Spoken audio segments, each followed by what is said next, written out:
Meus irmãos e irmãs, boa noite, que Deus abençoe a todos vocês. Uma grande alegria estar com os irmãos, compartilhando dessa festa tão bonita, reunidos na presença do Senhor. Estava já muito ansioso, no bom sentido, de estar aqui com vocês.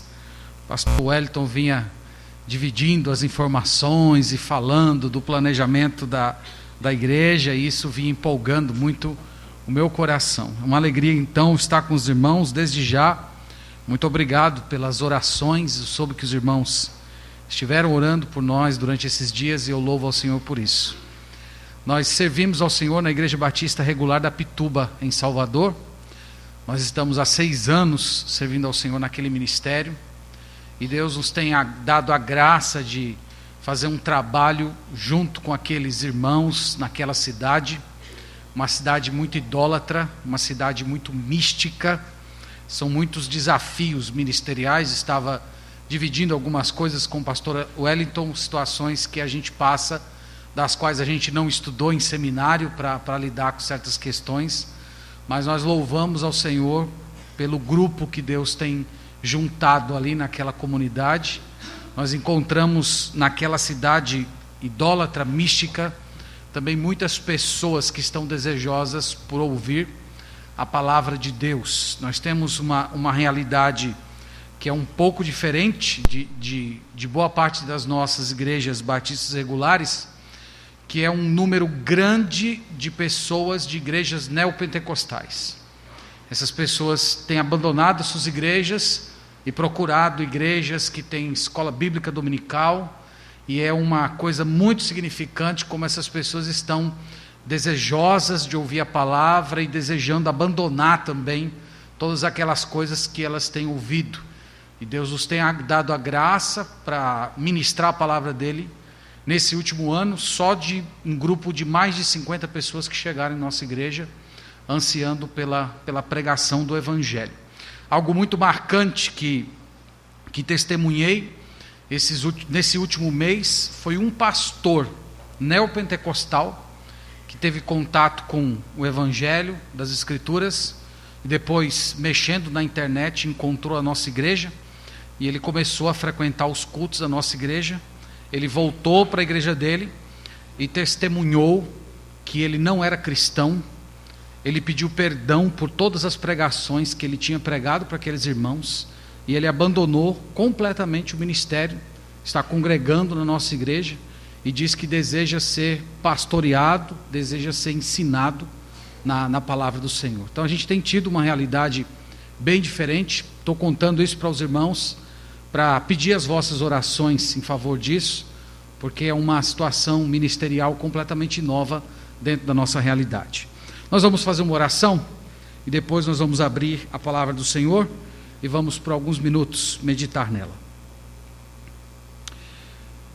Ó Deus, nós louvamos o Teu nome, Senhor.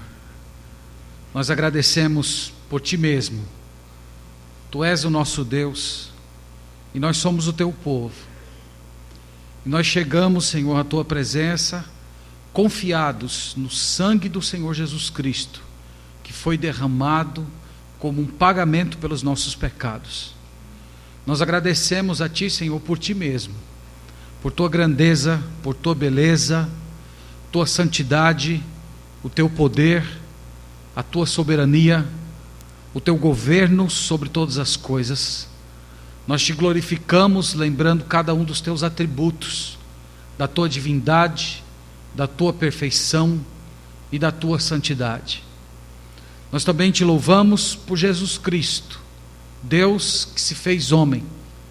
Te agradecemos por Teu Filho, que veio a esse mundo, que carregou o preço do nosso pecado, que se fez maldição em nosso lugar, que morreu por nossos pecados, que ressuscitou por nossa justificação e está sentado ao Teu lado, ó Pai, intercedendo por nós.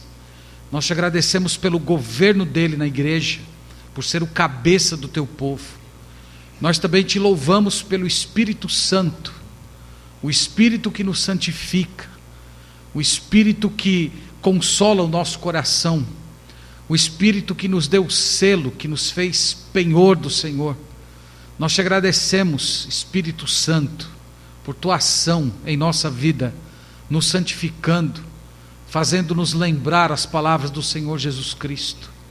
Nós te louvamos, Pai, Filho e Espírito Santo. E nós chegamos nesse momento à tua presença, confiados na tua palavra. Nós cremos nesse livro santo. Nós cremos que esse livro foi dado por inspiração tua. E nós chegamos a ele suplicando a compreensão espiritual desse texto. Permita que a tua palavra habite ricamente em nosso coração. Permita que nós recebamos do Senhor tudo o que necessitamos. O Senhor conhece o nosso coração. E nós pedimos que o Senhor sonde a nossa alma e leve ao nosso interior aquilo que necessitamos. Tudo que nós queremos, Senhor, é o que o teu nome seja glorificado através da palavra e o nosso coração seja edificado. Nós pedimos isso para o teu louvor, para a tua glória, no nome de Jesus. Amém. Amém. Meus irmãos, eu quero levar vocês, por favor, ao livro de Jó. Vamos abrir a palavra do Senhor no livro de Jó.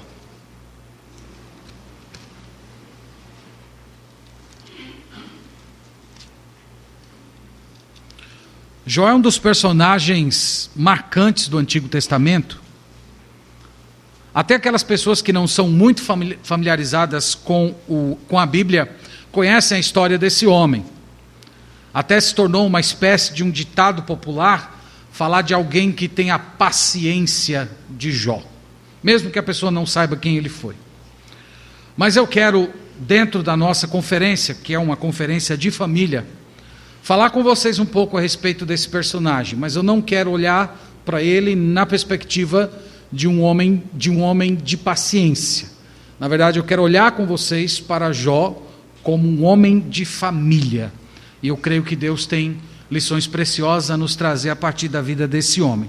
O tema da nossa mensagem é crises na família, causas e soluções. Então, o nosso desejo é apresentar a família de Jó como um exemplo de família que enfrentou crises, que as causas que cercaram as crises na família dele são muito parecidas com as causas que por vezes cercam a nossa família, e que as soluções às quais ele lançou mão também são as soluções referendadas pela Sagrada Escritura, nas palavras de Jesus, nas palavras dos apóstolos, e continuam servindo para nós nos dias de hoje. Então eu elaborei algumas perguntas. Os irmãos vão ter um pouco de paciência comigo. Eu queria dizer para vocês, há alguns anos eu fui professor, e eu sou daquela metodologia antiga do aprendizado, que é a metodologia do questionário. Não sei se vocês são do tempo do questionário, mas eu sou desse tempo ainda, que a gente aprendia lendo texto, depois respondia um questionário, e essa metodologia ficou meio na minha cabeça, e ainda eu continuo utilizando ela. Então eu elaborei algumas perguntas, essas perguntas vão servir para guiar o nosso raciocínio enquanto a gente considera a vida desse grande homem de Deus. E a primeira pergunta, a primeira questão que eu quero levantar é essa: como é que as crises se manifestam? Como é que as crises chegam à nossa família? Então nós vamos olhar Jó capítulo 1, versículo 13, e nós vamos ver aqui alguns exemplos de crise, de manifestação de crise e as maneiras como elas podem assolar a nossa família.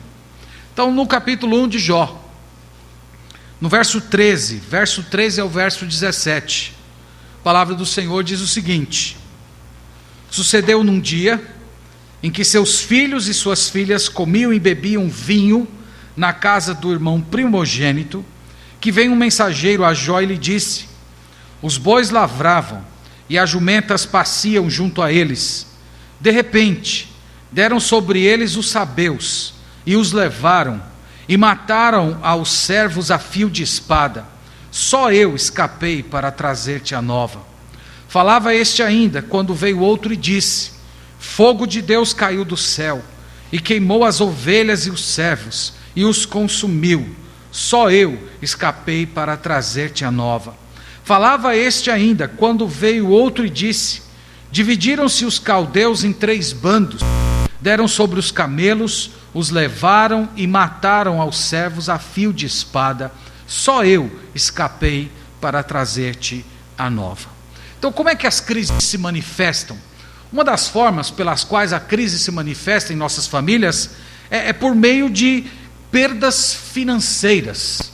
Eu li uma estatística alguns anos atrás que a crise financeira está entre as 3 primeiras causas pelas quais as pessoas se divorciam nos dias de hoje. E aqui nós temos um homem atingido por uma grande crise financeira. Nós poderíamos dizer que o maior empresário do agronegócio antigo, ele foi à falência em um único dia. Ele quebrou, ele perdeu todos os seus bens. E vocês sabem que isso não é uma coisa fácil. Em 1929 houve a quebra da Bolsa de Nova York e homens se mataram aquele dia. Pessoas tiraram a sua vida porque perderam todos os seus bens. Então crises financeiras assolam a família. Perdas financeiras, desemprego, aumento de custo de vida, perdas em um negócio, às vezes crises dentro da própria família, em que um dos cônjuges faz um investimento errado, perde bens da família, ou às vezes um cônjuge que gasta mais do que outro cônjuge. Tudo isso gera crise familiar, tudo isso gera problema dentro da família. Ainda dentro do livro de Jó tem uma outra manifestação de crise, que seriam as perdas familiares, talvez essa a pior de todas elas. No verso 18 até o verso 19, a palavra de Deus diz o seguinte: também este falava ainda, quando veio outro e disse: estando teus filhos e tuas filhas comendo e bebendo vinho em casa do irmão primogênito, eis que se levantou grande vento do lado do deserto, e deu nos 4 cantos da casa, a qual caiu sobre eles, e morreram. Só eu escapei para trazer-te a nova. Enquanto eu estava vindo para cá, me preparando para vir para cá, teve uma grande chuva na cidade de Salvador, e num bairro em que moram algumas pessoas de nossa igreja, uma casa caiu e soterrou uma família inteira. E foi uma coisa muito triste, a imprensa deu uma ampla cobertura, as pessoas da igreja pedindo oração em favor dessa família. No caso de Jó, foram 10 velórios em um único dia. Você deve lembrar que no mesmo dia em que ele perdeu todos os seus bens, no mesmo dia em que ele quebrou, no mesmo dia em que ele foi à falência completa, ele perdeu seus 10 filhos, ele teve que sepultar 10 filhos. Você imagina em uma casa com uma sala e 10 caixões lá para ele chorar, para ele lamentar, em um único só dia. Então perdas familiares causam crise na família. Às vezes a morte de um filho, quem já teve a oportunidade de acompanhar, você percebe que pais, quando perdem filhos, eles são tomados por diversos sentimentos. Às vezes eles carregam um sentimento de culpa, às vezes por algo que deveriam ter feito, ou por algo que deveriam não ter feito. Às vezes cria dentro da família um ambiente de ressentimento, um ambiente de acusação, em que um acaba jogando responsabilidade no outro pela perda, pela morte de um filho. Nós temos, no domingo passado, nós tivemos um acontecimento muito triste na nossa igreja. Um irmão de uma família muito piedosa, uma filha de 16 anos, ela se jogou do 3º andar do prédio em que eles moram. Foi uma grande tristeza, um grande clamor. Nós louvamos o nome do Senhor, porque a igreja toda naquele domingo entrou em oração em favor daquela jovem. Deus poupou a vida dela, ela só teve problemas ósseos, ela não teve um problema de coluna, ela não teve uma fratura craniana, foram apenas problemas ósseos. Mas é uma coisa muito, muito pesada. Quando eu cheguei no hospital e fui encontrar com aquele casal, o semblante deles, o choro incontrolado dos pais que estavam com a filha na mesa de cirurgia sem saber se ela voltava. Então, perdas familiares são muito difíceis de serem enfrentadas. Às vezes, quando morre o pai, a mãe de um dos cônjuges, às vezes quando os pais estão enfrentando doenças com seus filhos, às vezes aquelas doenças terminais que parecem que não terminam nunca. E chega um certo momento em que os pais já têm um sentimento dividido, em que por um lado eles querem a presença do filho, eles querem que a criança permaneça com ele, mesmo sofrendo, mas por outro lado eles não aguentam mais ver tanto sofrimento, tanto padecer, e eles já começam a orar a Deus, pedindo que Deus leve, pedindo que Deus alivie o sofrimento daquela criança. Jó teve que passar por tudo isso. Ele teve que sepultar 10 filhos em um único dia. E isso também foi uma grande crise enfrentada por sua família. Além disso, ele teve uma outra crise, que eu chamei de crise conjugal. A crise do seu próprio casamento. Então, no capítulo 2, no versículo 7, toda essa crise financeira, morte de filhos, finalmente chegou ao seu próprio matrimônio. Então, no capítulo 2, no versículo 9, a Bíblia diz o seguinte: então sua mulher lhe disse: ainda conservas a tua integridade? Amaldiçoa Deus e morre. Então aqui é o ponto em que ele perdeu, podemos dizer, o respeito da sua própria esposa. A maneira como a esposa dele se dirige a ele é, sobretudo, uma afronta contra o Senhor. Ela diz: você ainda está se mantendo íntegro com respeito a esse Deus? É como se ela dissesse: esse Deus, Jó, não é digno de ser adorado.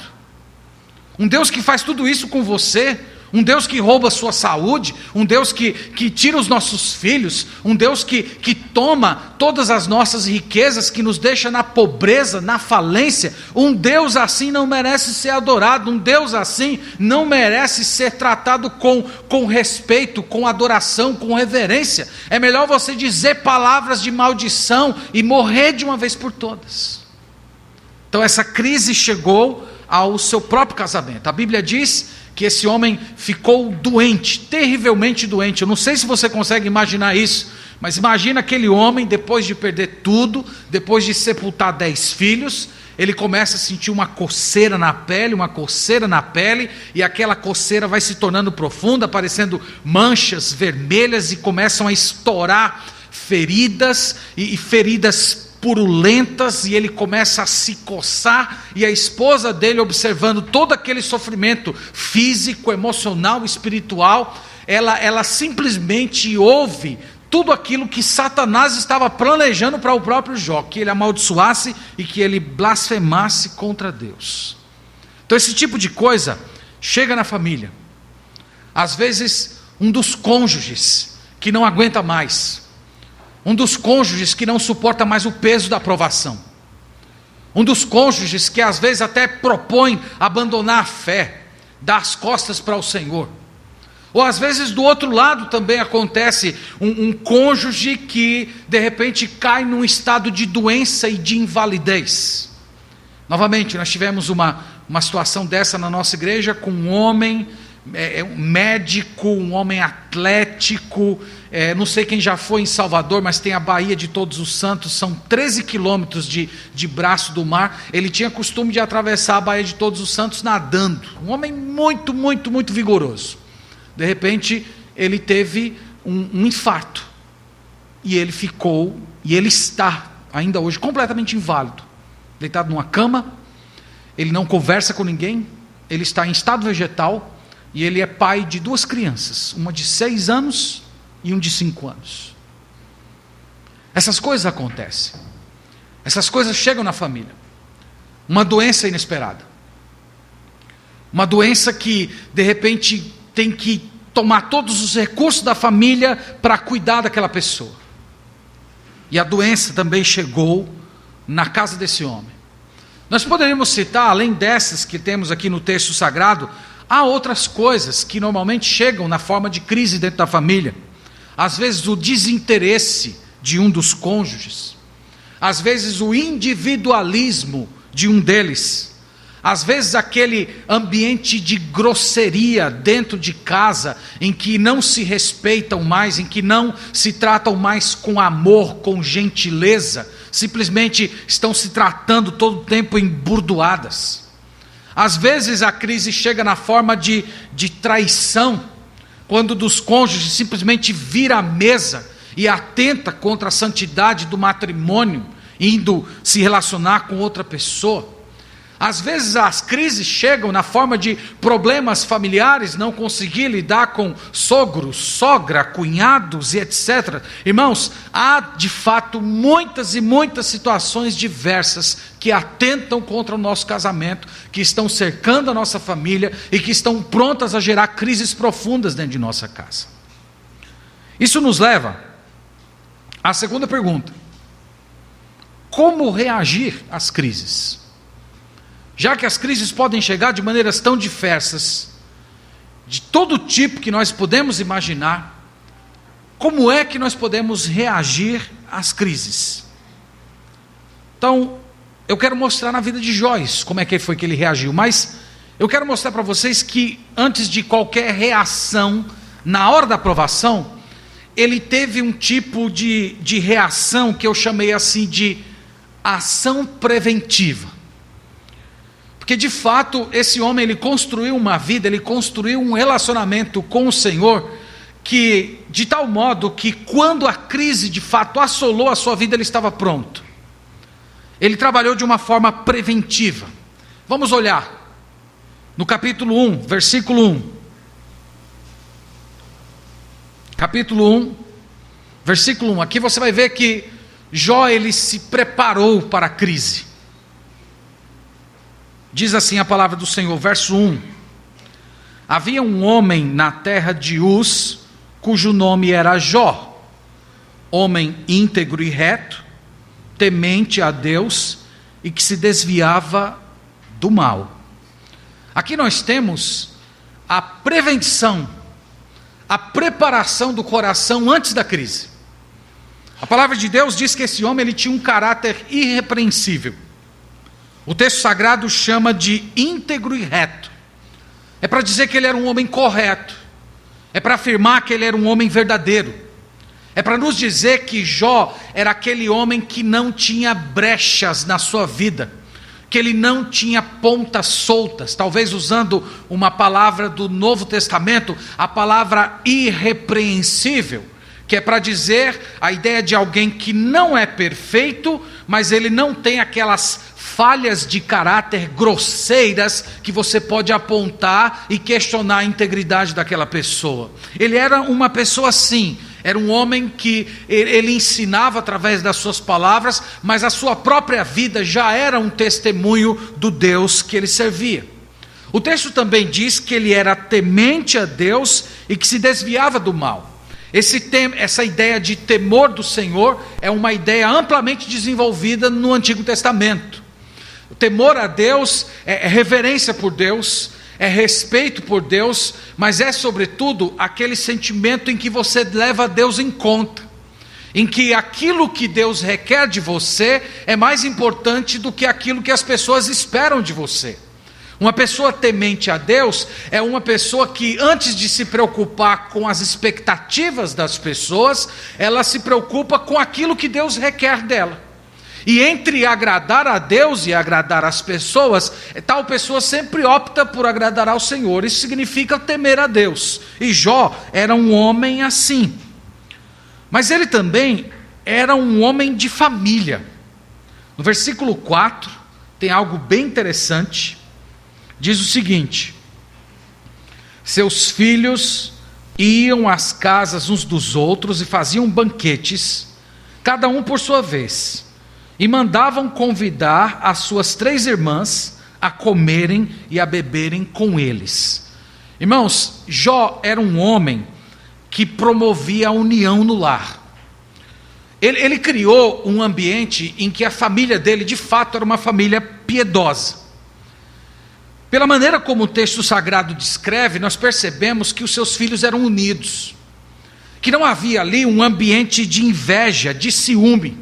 Vocês sabem que isso é muito difícil em famílias em que há muito dinheiro em jogo.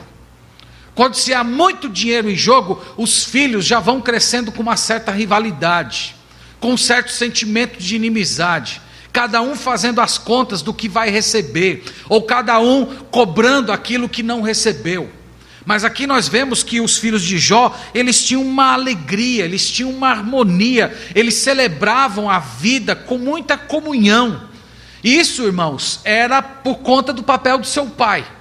É como se Jó fosse a liga, Jó fosse a cola que unia os seus filhos, que aproximava a sua família, e tudo isso era influência dele, era o serviço que ele prestava. Ele criou um ambiente de união dentro do lar, em que as pessoas eram mais importantes do que as coisas, em que as pessoas eram mais importantes do que o dinheiro, e isso era por causa do seu papel. Mas além disso, no versículo 5, mostra que ele era um sacerdote do seu próprio lar. Gosto muito desse versículo. Verso 5: decorrido o turno de dias de seus banquetes, chamava Jó a seus filhos e os santificava.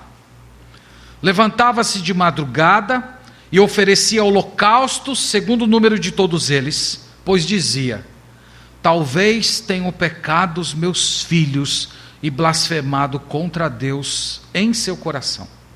Assim Jó o fazia continuamente. Jó era um sacerdote do lar. Ele estava preocupado, irmãos, com a santificação dos seus filhos. Lembre-se que ele era um homem muito rico. E homens ricos são homens de muita ocupação, são homens de muitos compromissos.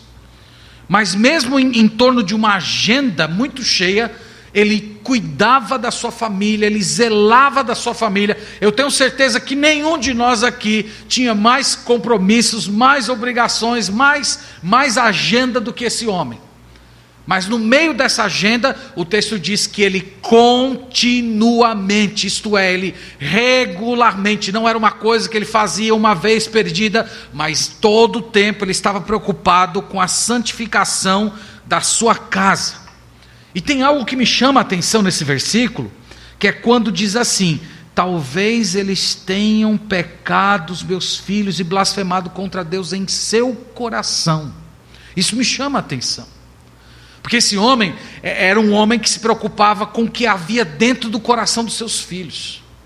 Ele não estava apenas preocupado se os seus filhos estavam agindo corretamente exteriormente, se eles eram éticos, se eles eram comportados, se eles eram educados, se eles tinham uma vida externa de adoração e gratidão ao Senhor. Ele tinha preocupação com o coração. Será se no coração eles não estão deixando de obedecer ao Senhor? Será se no coração eles não estão blasfemando contra o Senhor? Isto é, será que eles não são aquelas pessoas que têm apenas uma religiosidade superficial? Ele se preocupava com esse tipo de coisa, com o caráter, com o interior. E ele santificava, ele lutava por isso, ele não descansava enquanto não via seus filhos sendo santos. Então nós poderíamos dizer, irmãos, que esse é todo o cenário que rege a vida desse homem antes da crise chegar. Antes da crise chegar, ele era assim: um homem íntegro, reto, temente a Deus, que buscava o Senhor, um homem de família, um homem que estava unindo seus filhos, um homem que estava preocupado com a santificação da sua casa. E na hora da crise? Como foi que ele reagiu na hora da crise? Eu quero levar vocês ao versículo 21. Versículo 21 do primeiro capítulo. Vamos ler o 20 e o 21. Então Jó se levantou, rasgou seu manto, rapou a cabeça e lançou-se em terra e adorou. E disse: nu saí do ventre de minha mãe e nu voltarei. O Senhor deu e o Senhor tomou, bendito seja o nome do Senhor. Aqui, irmãos, foi a reação dele no auge da crise. Quando o texto diz que essa declaração, eu nu saí do ventre da minha mãe, ele está dizendo algo que muitas pessoas não têm coragem de afirmar hoje. Ele está afirmando que a essência da vida humana é mais do que aquilo que você ganha. A vida é mais do que o dinheiro que você conquista. Ele está dizendo: não são os bens que me definem, não é ter dinheiro que me faz uma pessoa de valor, não é ter saúde que me faz alguém respeitável. E isso é uma coisa, eu digo para vocês, muito difícil, porque para muitas pessoas, a vida dessas pessoas é definida em termos do quanto elas têm de dinheiro e também de sua saúde. Tome a saúde dessa pessoa, tome o dinheiro dessa pessoa, e você vai ver que ela perde completamente o chão, ela perde a razão da sua existência. Mas esse homem não é assim. E quando ele declara: o Senhor deu e o Senhor tomou, ele está reconhecendo o governo soberano do Senhor. Ele está reafirmando aqui no primeiro capítulo algo que ele diria lá no capítulo 42, quando ele diz: bem sei que tudo podes e que nenhum dos teus planos pode ser frustrado. Ele está se curvando diante da soberania de Deus. O Senhor deu, o Senhor tomou, é o plano dele, é a vontade dele. Seja feita a vontade dele, não a minha. E o texto diz que ele adorou. Irmãos, ele adorou. Lembra de quem nós estamos falando aqui? Nós estamos falando de um homem que perdeu tudo. Nós estamos falando de um homem que tinha acabado de sepultar 10 filhos. Um homem que estava sofrendo uma terrível opressão demoníaca. E ele tem palavras de louvor nos lábios. Ele tem palavras de engrandecimento do Senhor. O que mais que ele fez? O que mais que ele fez na hora da crise? Eu diria que ele lutou pelo seu casamento. Capítulo 2, versículo 10. Quando a esposa dele diz para ele amaldiçoar a Deus e morrer.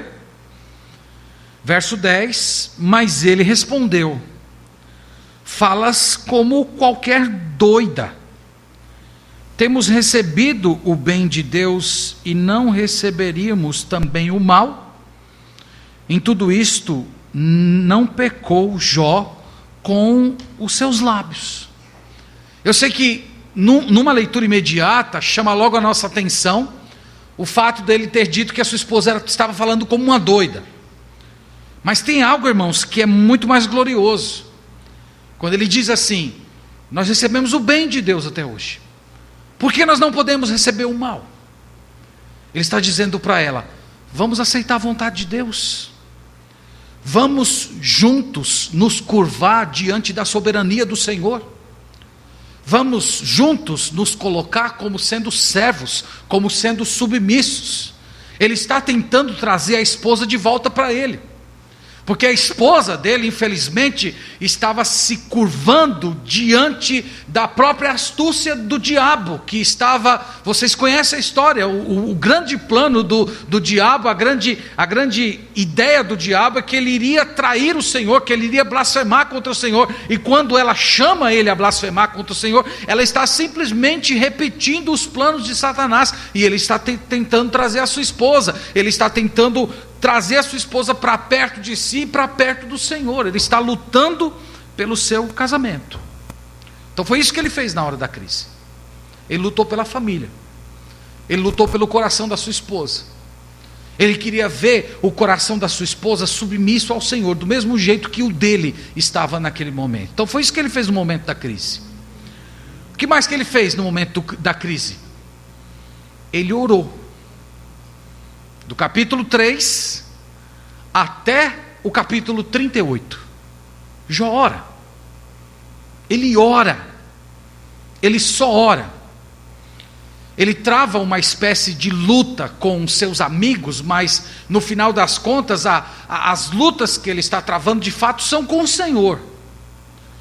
E de fato, se você já leu esse livro, esses 35 capítulos com bastante atenção, você vai perceber que as orações dele em certos momentos são duras, ao ponto de ele convidar Deus para ter uma audiência com ele. Senta aqui, Senhor, vamos sentar nós dois aqui, e eu tenho certeza que se nós sentarmos aqui, vai ficar muito claro que eu sou inocente, que eu não mereço estar passando por isso que eu estou passando.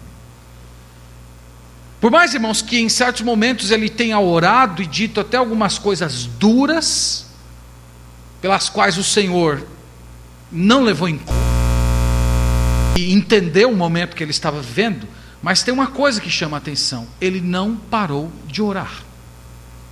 É uma das primeiras coisas que muitas pessoas fazem quando passam por crise na família. Elas deixam de orar, elas deixam de clamar ao Senhor. Mas esse homem, ele está clamando, ele está falando com o Senhor, e no meio do seu desespero, tem um versículo que eu acho maravilhoso, que está no capítulo 19, se você pudesse ler comigo, no capítulo 19, ele está no meio das suas batalhas internas, lutando com aqueles sentimentos contraditórios, por conta da não compreensão dele do que o Senhor estava fazendo. E no meio de toda aquela luta, no versículo 25, ele diz o seguinte, 19, 25: porque eu sei que o meu Redentor vive, e por fim se levantará sobre a terra. Depois, revestido esse meu corpo da minha pele, em minha carne verei a Deus. Vê-lo-ei por mim mesmo, os meus olhos o verão e não outros. De saudade me desfalece o coração dentro de mim. Irmãos, olha que coisa maravilhosa que esse homem está dizendo. Ele diz, eu estou no meio dessa provação, eu tenho um sentimento que parece que Deus está com raiva de mim, mas eu sei que o meu Redentor vive, eu sei que o meu Salvador está vivo, e eu sei que eu vou me levantar, eu sei que eu vou sair dessa situação, eu sei que eu vou ver a Deus novamente. E ele chega ao ponto de declarar a sua saudade de Deus. É como se aquela provação fosse tão profunda, aquela nuvem fechou aquele homem a tal ponto que ele não conseguia ver a presença de Deus. Ele diz, Senhor, eu estou com saudade de Ti, eu estou com saudade do Senhor, eu queria sentir a Tua presença, eu queria ver ao Senhor, e eu sei que eu vou ver. Então nós podemos dizer que no meio de todo o seu sofrimento, ele não perdeu a esperança. Ele continuou crendo em Deus, ele continuou crendo nas promessas do Senhor, ele continuou crendo que no momento certo Deus iria visitar ele com restauração. E esse é um sentimento de muita importância para todas as pessoas que enfrentam crise na família. Meus irmãos, crises vão chegar dentro da nossa casa, as crises vão bater na nossa porta, em um momento ou outro. Algumas vezes a crise vai bater a nossa porta por nossa própria culpa. Às vezes por uma omissão, ou às vezes por uma ação equivocada.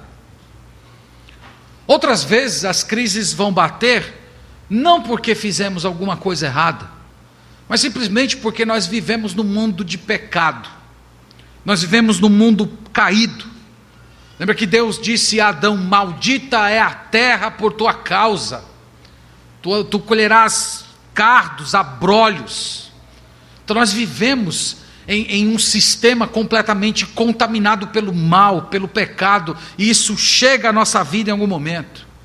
Crises vão chegar, às vezes na forma de problemas financeiros, às vezes na forma de morte, às vezes uma doença, uma divergência de temperamento, relacionamentos familiares, invalidez, problemas íntimos.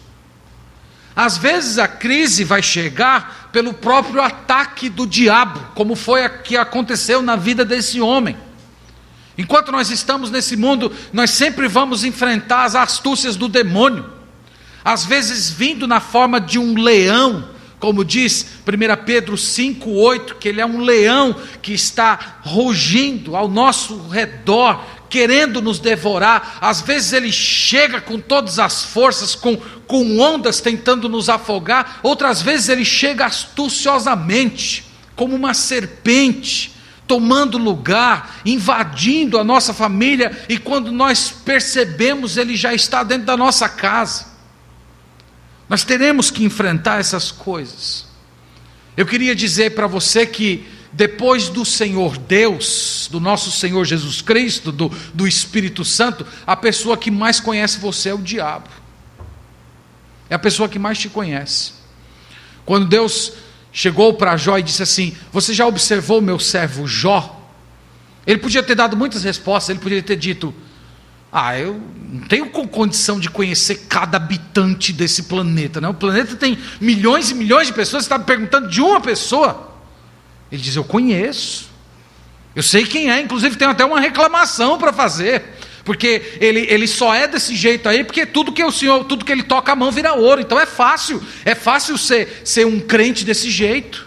Ele conhecia quem era Jó, ele sabia da vida de Jó, ele conhece você, ele conhece a sua vida, ele conhece seu coração, ele conhece o que anda seduzindo você, o que anda te atraindo, ele conhece aquilo que os seus olhos andam observando, ele conhece aquilo que você anda observando e que produz cogitações dentro de você. Ele conhece isso, e ele vai através dessas brechas, ocupando espaços, procurando janelas, pontas soltas na sua vida, para entrar e causar destruição. E isso também é causa de muitas crises familiares. Então as crises vão chegar, meus irmãos, mas o ponto para a gente aqui essa noite é: como é que nós nos preparamos para a crise? Como é que nós nos preparamos? A vida de Jó nos ensina que nós nos preparamos fundamentando a nossa família em um alicerce seguro. O Senhor Jesus falou isso em Mateus 7, 24, que aquele que é o bom construtor é aquele que constrói a sua casa sobre a rocha, que vieram os rios, os ventos, que deram com ímpeto sobre aquela casa, mas ela não caiu porque estava firmada sobre a rocha.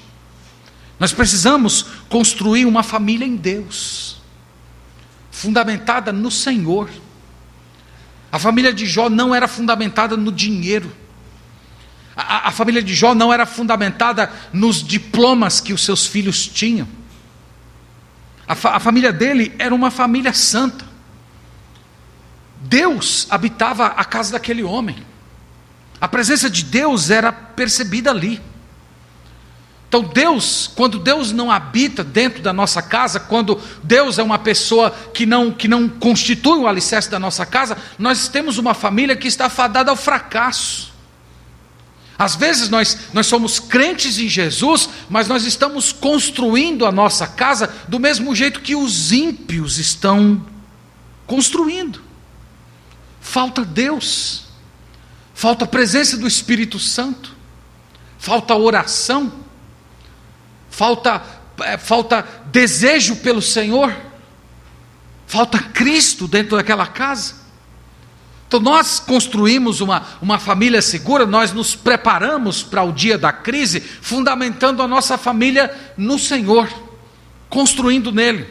Nós também nos preparamos para a crise, tornando a nossa casa uma pequena igreja.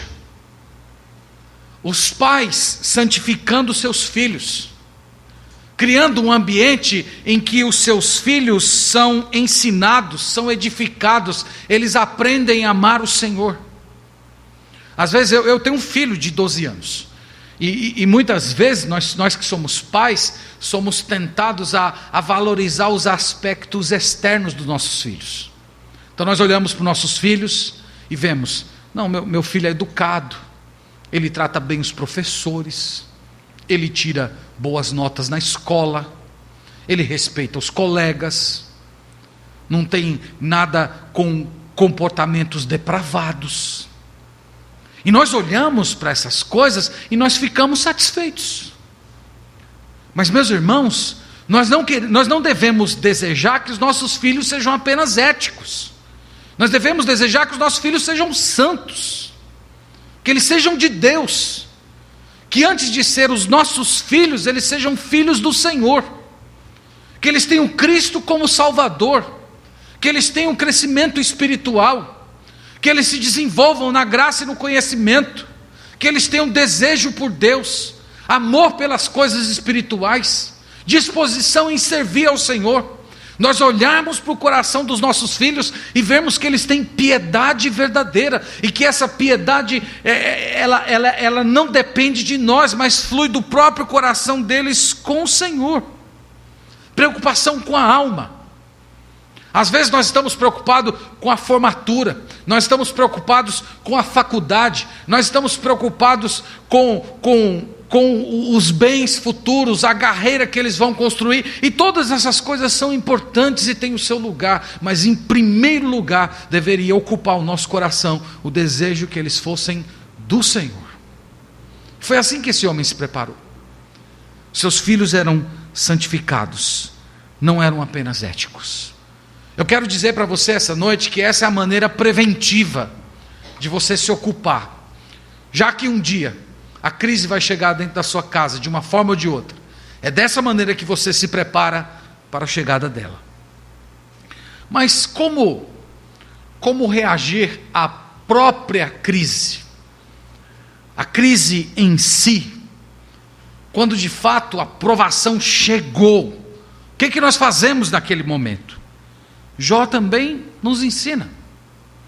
Nós temos que crer em Deus. Nós devemos acreditar de fato na soberania do Senhor. Como ele disse, o Senhor reina, o Senhor deu, o Senhor tomou, é dele, não é meu, eu não sou o dono, eu sou o mordomo. Eu bem sei que tudo podes e nenhum dos teus planos pode ser frustrados, porque todas as coisas cooperam para o bem daqueles que amam a Deus. Você se agarra a essas verdades, e essas verdades são um maná do seu coração. Você bebe nisso, você acredita nisso, você ora essas verdades, você pede para o Espírito Santo imprimir isso no seu coração, você prega para si mesmo essas verdades e se agarra a elas. E com isso, você vai ter esperança. Como Jó, eu sei que o meu Redentor vive. Eu sei que eu vou me levantar dessa situação. Eu sei que ainda vou ver o Senhor. Você tem esperança. Você não desistir de orar. Você continuar intercedendo. Bater. E enquanto não abrir a porta da misericórdia do Senhor, você não descansa. Você continua orando e crendo que a oração não apenas pode mudar a sua situação diante de Deus, mas a oração muda você. Muda o modo de você enxergar. Muda o jeito de você ver o plano de Deus. A oração, ela não acomoda Deus aos nossos planos, mas ela nos acomoda aos planos do Senhor. É através da oração que nós aprendemos, seja feita a tua vontade. Mas ao mesmo tempo, nós cremos que Deus pode mudar, nós cremos que Deus é o Deus do impossível, e nós estamos ali na sua presença, clamando, buscando o conforto do Espírito Santo. Nós precisamos disso, irmãos. Nós enfrentamos as crises também lutando pelo nosso casamento, entendendo que quando a crise bate na nossa porta, o nosso cônjuge muitas vezes sente mais, um dos cônjuges sempre sente mais, um dos cônjuges parece que perde mais o chão do que o outro, e é nessa hora que nós nos agarramos a eles, e nós perdoamos até quando dizem tolices, porque Jó fez isso, ele perdoou essa mulher, ele teve ainda outros 10 filhos com ela, filhas belíssimas, ele não guardou rancor, ele não se vingou. Ele poderia ter dito, quando eu estava doente você mandou eu morrer, né? E agora que eu estou aqui bonitão de novo, estou cheio da grana, ele poderia ter dito isso, mas ele perdoou essa mulher, ele teve outros filhos com ela, ele restaurou o casamento dele. Então quando a crise chega dentro de casa, nós não podemos desistir do nosso matrimônio, nós não podemos desistir da pessoa que Deus colocou ao nosso lugar.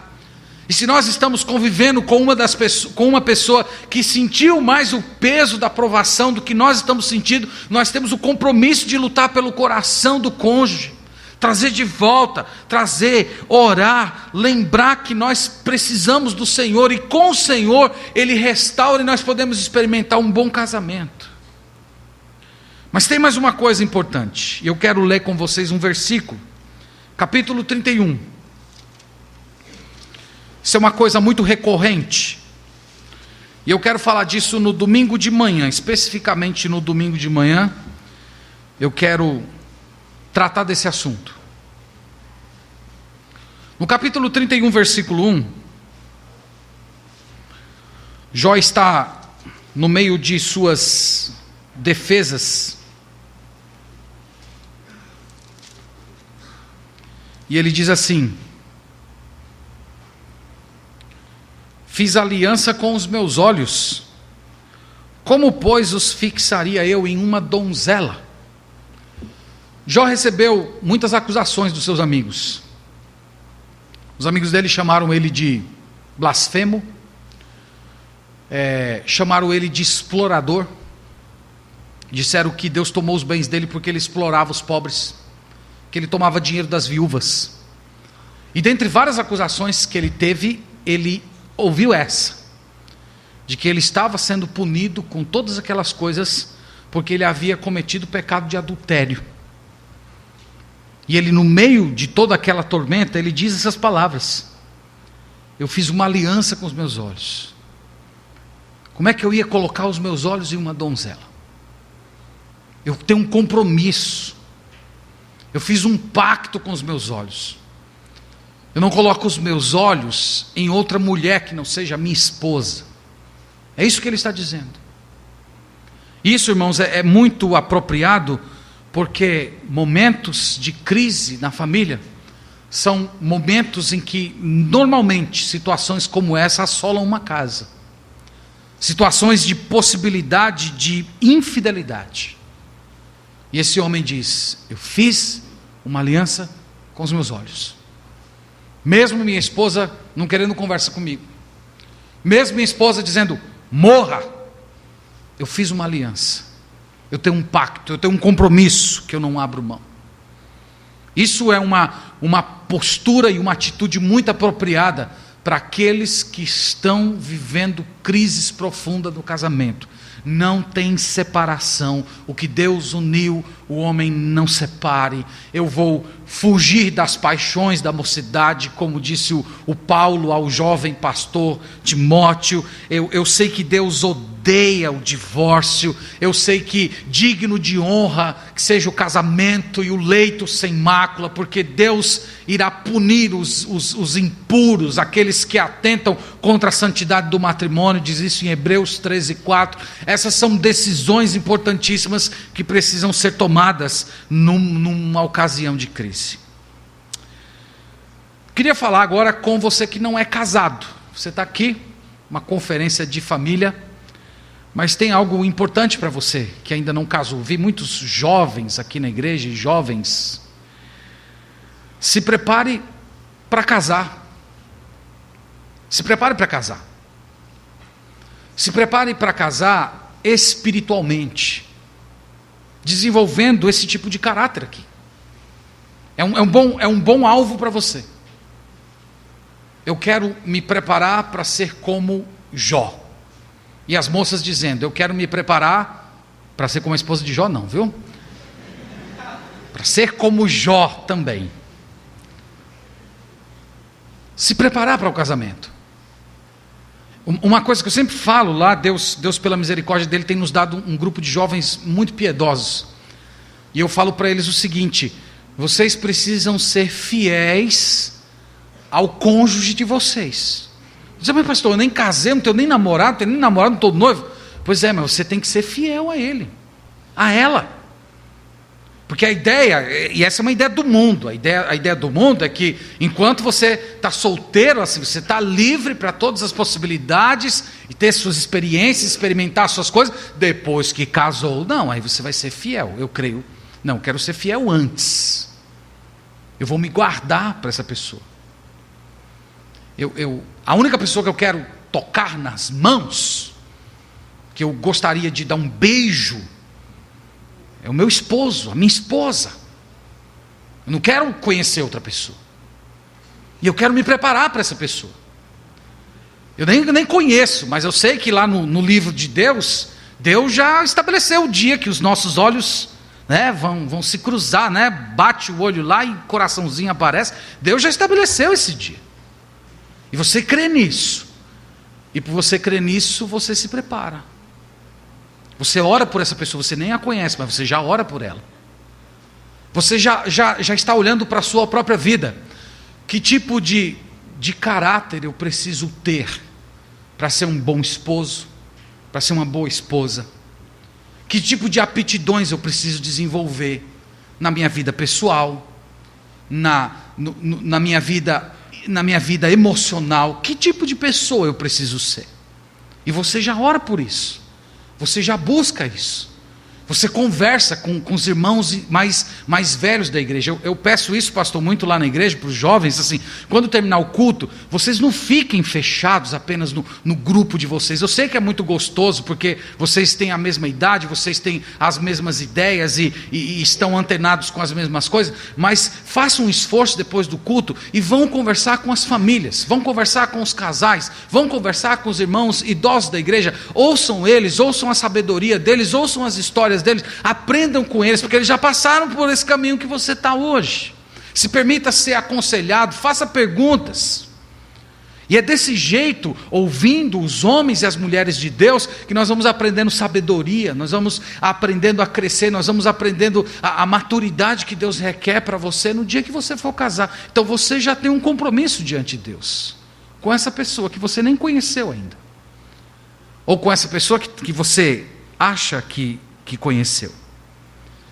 E você que já tem um relacionamento, já tem um namorado, uma namorada, já tem um noivo, uma noiva, cresçam na graça e no conhecimento do Senhor. Tem algo que é muito fundamental para qualquer relacionamento, é a plenitude do Espírito Santo.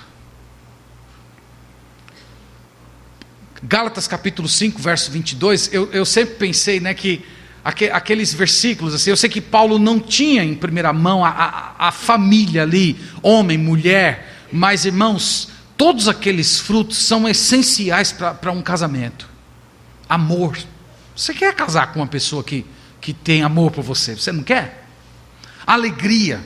Quem é que quer casar com alguém ranzinza, chato, que sempre reclama de tudo? Ninguém quer casar com alguém assim. Aquela tristeza, né? Acorda de manhã, aquela depressão dentro de casa, ninguém aguenta isso. Nós precisamos da plenitude do Espírito Santo. Jovens, vocês precisam ser cheios do Espírito Santo.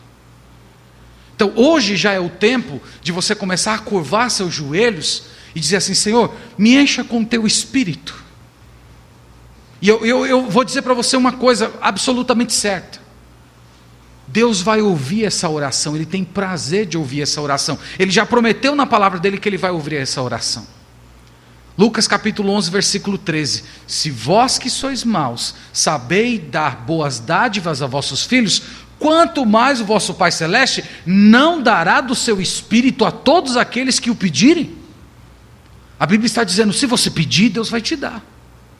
Se você pedir mais do Espírito Santo, o Espírito Santo ocupando seu coração, o Espírito Santo filtrando seus pensamentos, o Espírito Santo controlando seus desejos, a Bíblia diz que se você pedir isso, Deus vai te dar. Ele tem prazer em te dar.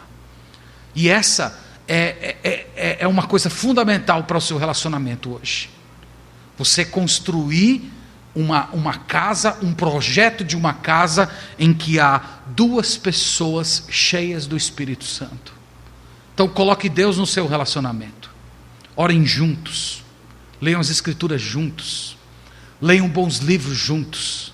Fundamentem o relacionamento de vocês na amizade. Você precisa disso.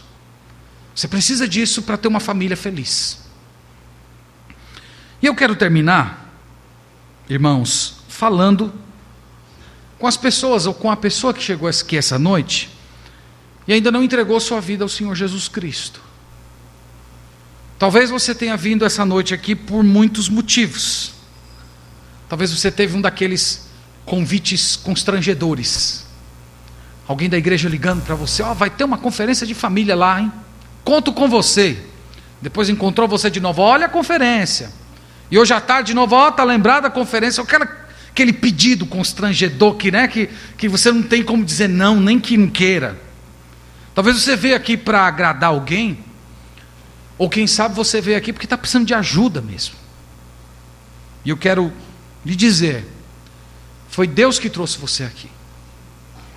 Você não está aqui por acaso. E eu quero te dizer que o Senhor Jesus Cristo está entre nós. E Ele é todo poderoso para renovar a sua vida, para renovar a sua família. Ele está aqui hoje te oferecendo salvação, te oferecendo vida eterna, te oferecendo um coração novo. E você pode receber todos esses benefícios e começar uma nova família de hoje em diante, uma família em que Deus é o alicerce da sua casa, em que Jesus Cristo é a pessoa mais importante da sua família. Para isso, basta você crer em Jesus, você se arrepender dos seus pecados, todos os pecados que você cometeu até hoje, você dar as costas para Ele, você se agarrar em Jesus, dizendo: Senhor, eu acredito que aquele sangue que foi derramado há quase 2000 anos atrás, foi por causa do meu pecado, e eu creio nisso, eu recebo Jesus como Senhor, como Salvador da minha vida, eu quero ser perdoado dos meus pecados, eu quero ser uma nova pessoa. Você pode receber Jesus hoje e ser transformado. Aí onde você está nesse momento, eleva o seu pensamento para o céu, fale com Deus. Ele conhece você, Ele conhece seu coração, Ele transforma você, Ele te dá uma nova vida, Ele é poderoso para transformar a sua casa, seja lá que situação for. Mas se entregue a Jesus hoje, aproveite essa oportunidade que Deus está te dando, para você receber o perdão dos seus pecados. As pessoas mais felizes desse mundo são as pessoas perdoadas. Então se entregue a Jesus. E quanto a nós, irmãos, que Deus nos abençoe e que Ele seja o fundamento da nossa casa, que nós nos preparemos para a crise, que nós não fiquemos esperando desse mundo muita coisa, esperando que aqui nós vamos ter plenitude de vida, que nós não teremos nenhum problema, mas que nós fundamentemos a nossa casa no Senhor, para o dia em que a crise chegar à nossa porta, nós estejamos prontos e sejamos capazes de glorificar o nome do Senhor, mesmo diante das perdas dessa vida. Que Ele nos abençoe e Ele tenha misericórdia de nós. Amém.